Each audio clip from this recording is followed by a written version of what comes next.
Assalamualaikum warahmatullahi wabarakatuh. Salam literasi. Apa kabar siswa sekalian? Semoga senantiasa dalam lindungan Allah Subhanahu wa Ta'ala. Bagaimana? Apa masih punya semangat belajar? Pasti dong. Ikuti pembelajaran berikut dengan senang hati ya. Sebelum kita mulai, kita baca Bismillahirrahmanirrahim.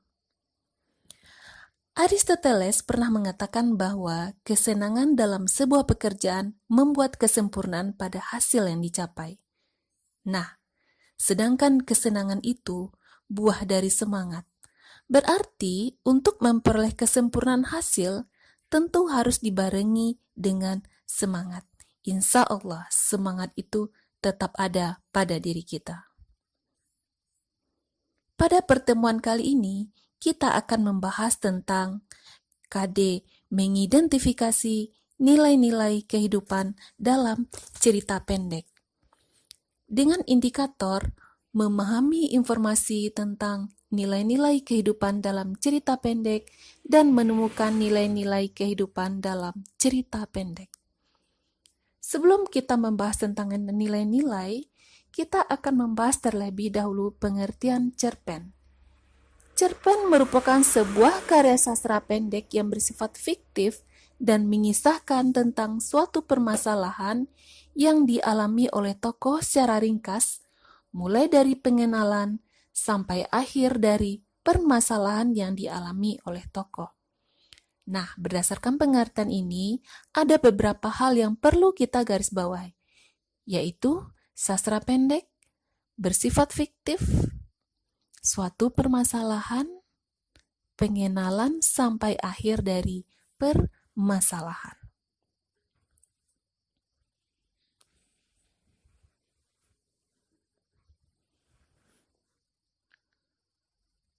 Berikut kita akan melihat ciri-ciri dari cerpen tersebut. Sesuai namanya, cerpen yang paling utama adalah cerita pendek dan singkat. Umumnya panjang cerpen antara 3-10 halaman buku. Yang kedua, maksimal 10.000 kata. Tidak ada sih aturan yang pasti, namun pada umumnya cerpen tidak boleh lebih dari 10.000 kata. Yang ketiga, bersifat fiktif. Cerita yang ada pada cerpen bersifat fiktif. Cerita yang disajikan adalah buah pemikiran dari penulis, bisa dari imajinasi atau pengalaman. Yang keempat, hanya mempunyai satu alur saja. Ciri cerpen yang khas adalah cerpen hanya memiliki satu alur tunggal. Artinya, plot cerita pada cerpen hanya memiliki satu alur saja. Tidak ada subplot atau alur cerita yang lain yang ada pada cerpen. Yang kelima, ceritanya kehidupan sehari-hari. Secara umum, isi cerpen biasa menceritakan tentang kehidupan sehari-hari. Penggambaran cerita cerpen pun memiliki setting yang cukup familiar dengan pembacanya yang sesuai dengan kehidupan sehari-hari yang dijalani. Ciri yang keenam, dapat selesai sekali duduk. Umumnya, cerpen dapat dibaca dalam waktu singkat. Dengan kata lain, tidak membutuhkan waktu lama untuk membaca keseluruhan isi cerita cerpen. Cerpen dapat selesai dibaca dengan sekali duduk.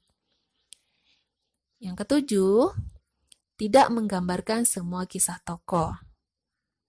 Selain penokohan yang sederhana, pada cerpen tidak menggambarkan semua kisah para tokohnya.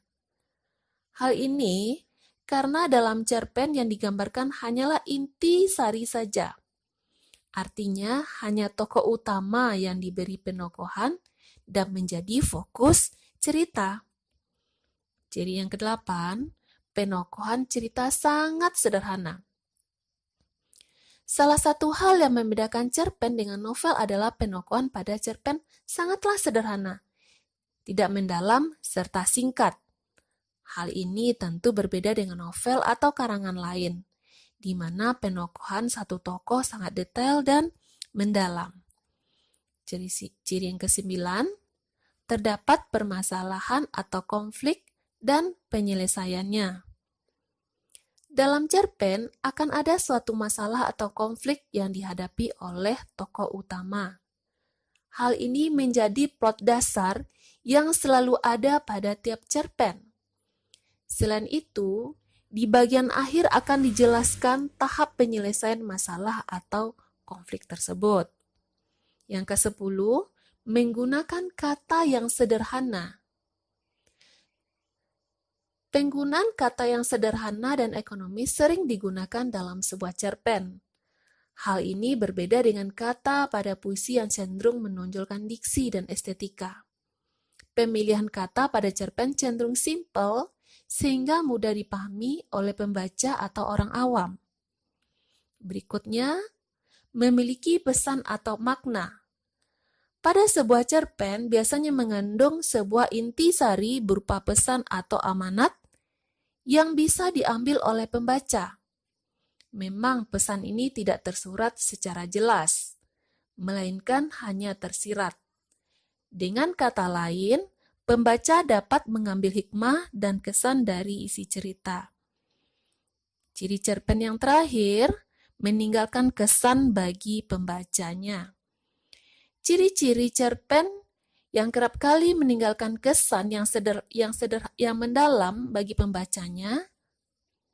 Kesan yang ditinggalkan dari cerpen tersebut sangat mendalam, sehingga pembaca dapat ikut merasakan kisah dari cerita yang ada pada cerpen tersebut.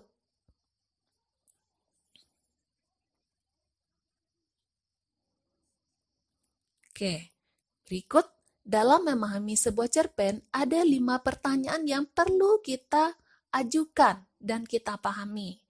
Yang pertama, pertanyaan literal, yaitu pertanyaan yang berkaitan dengan informasi yang disampaikan dalam cerpen. Misalnya, di mana dan kapan cerita itu terjadi. Kedua, siapa saja tokoh cerita tersebut. Yang kedua, pertanyaan interpretatif, yaitu pertanyaan yang bertujuan untuk menafsirkan dan menginterpretasi isi dari suatu kalimat atau larik tertentu. Seperti, apa maksud tersembunyi di balik pernyataan tokoh A? Kedua, bagaimana makna lugas dari pertanyaan tokoh B? Pertanyaan yang ketiga, pertanyaan integratif, yaitu pertanyaan yang berkaitan dengan kesimpulan isi cerpen. Contoh pertanyaannya, bercerita tentang apakah cerpen di atas? Contoh kedua, apa pesan moral yang disampaikan pengarang dalam cerpen tersebut?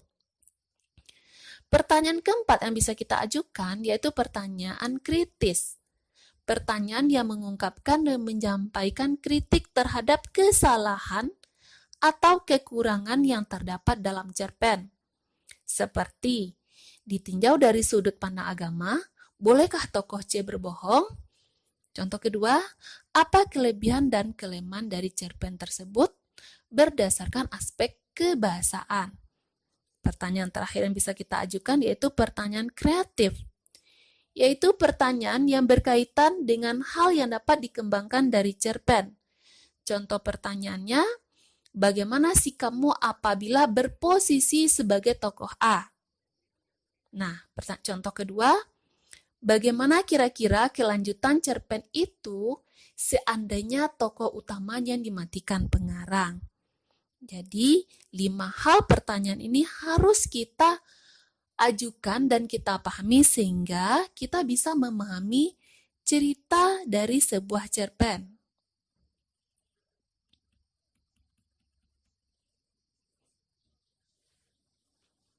Oke, berikutnya kita lihat nilai-nilai kehidupan apa yang terdapat dalam sebuah cerpen. Nilai-nilai yang dimaksud di sini adalah sesuatu yang penting, berguna, atau bermanfaat bagi manusia, dalam ini tentu pembacanya.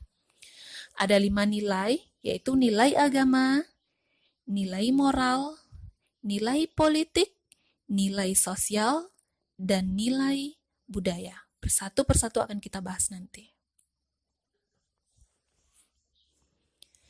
Nilai agama atau nilai religius yaitu nilai-nilai yang didasarkan atas hukum-hukum dalam ajaran agama atau kitab suci tertentu.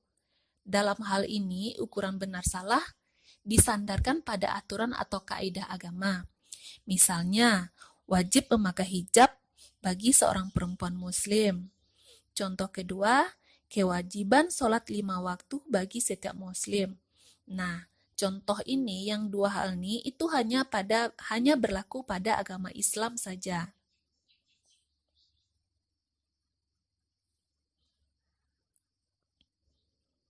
Yang kedua, nilai moral, yaitu nilai-nilai yang didasarkan pada pendidikan moral atau budi pekerti masyarakat. Sebuah cerpen yang baik akan mengandung nilai-nilai moral yang bermanfaat bagi kehidupan pembacanya. Contohnya kita lihat di sini ya.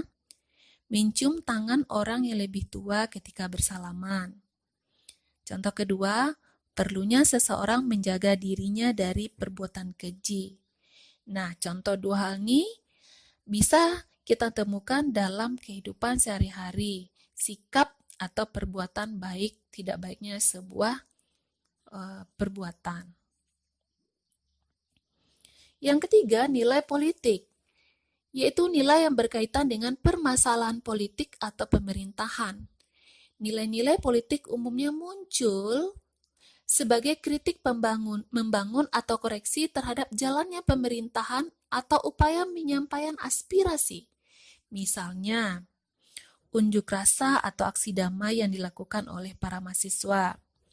Contoh kedua, dialog atau berembuk dengan pemerintah, berhubungan dengan politik yang berkembang atau dengan politik yang ada. Berikutnya, nilai sosial, yaitu nilai-nilai yang didasarkan pada hubungan manusia dengan manusia lain yang ada kaitannya dengan materi atau bantuan. Contohnya di sini kita lihat ya, membantu teman yang sedang kesusahan. Yang kedua, menyisihkan sebagian uang untuk panti asuhan. Yang pasti kalau nilai sosial ini berhubungan dengan materi, bantuan kita terhadap seseorang. Yang terakhir, nilai budaya, yaitu berkaitan dengan kebiasaan masyarakat dalam suatu lingkungan yang telah mengakar dan turun-temurun. Contohnya di sini kita lihat nilai budaya ya. Pergi balimau ketika menyambut bulan puasa. Nah, ini budaya orang Minang biasanya ya. Yang kedua, mengadakan gotong royong pada suatu acara. Nah, kita lihat contoh analisisnya ya. Kita akan menganalisis kutipan cerpen dari Robohnya Surau Kami, karangan A.A. Nafis. Nah, Robohnya Surau Kami ini merupakan sebuah kesusastraan Indonesia yang baik dan mempengaruhi perkembangan kesusastraan di Indonesia. Ini kutipannya ya, Ibu baca. Kalau ada, mengapa biarkan dirimu melarat, hingga anak cucumu teraniaya semua, sedangkan harta bendamu kau biarkan orang lain mengambilnya untuk anak cucu mereka.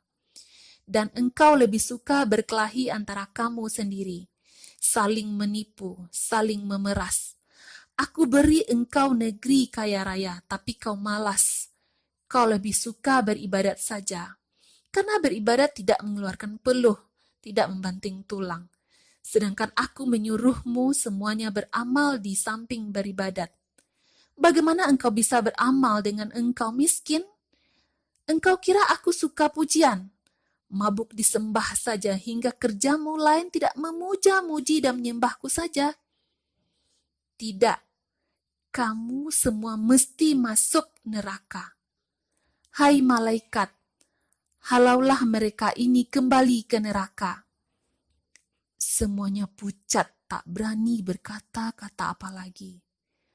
Tahulah mereka sekarang apa jalan yang diredai oleh Allah. Nah, baca dan pahami berulang ya, agar kita bisa memahami apa pesan dan nilai-nilai yang terkandung dalam kutipan cerpen Robohnya Surau Kami karya A.A. Nafis.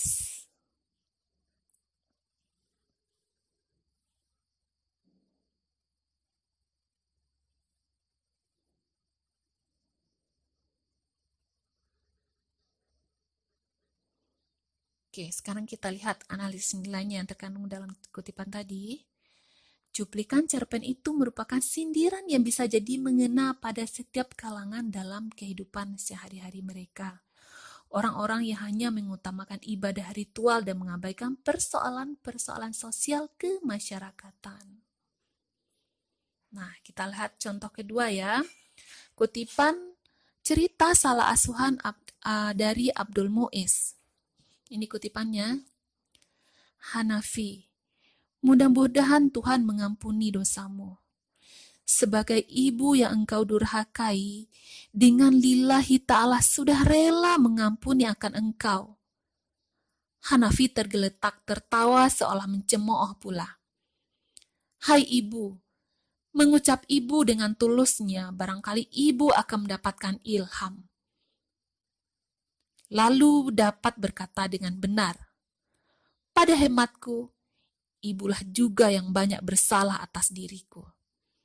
Nah, kira-kira pesan apa yang tergambar di sini?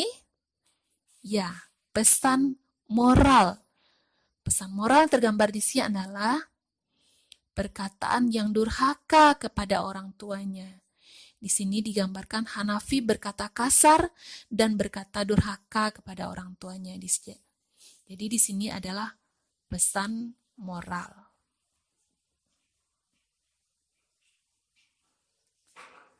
Baik, itulah pertemuan kali ini. Pertemuan kita kali ini semoga bermanfaat. Dan jangan lupa kalau kurang paham sering dibaca berulang-ulang ya. Semoga bermanfaat. Billahi taufik wal hidayah. Wassalamualaikum warahmatullahi wabarakatuh. Salam literasi.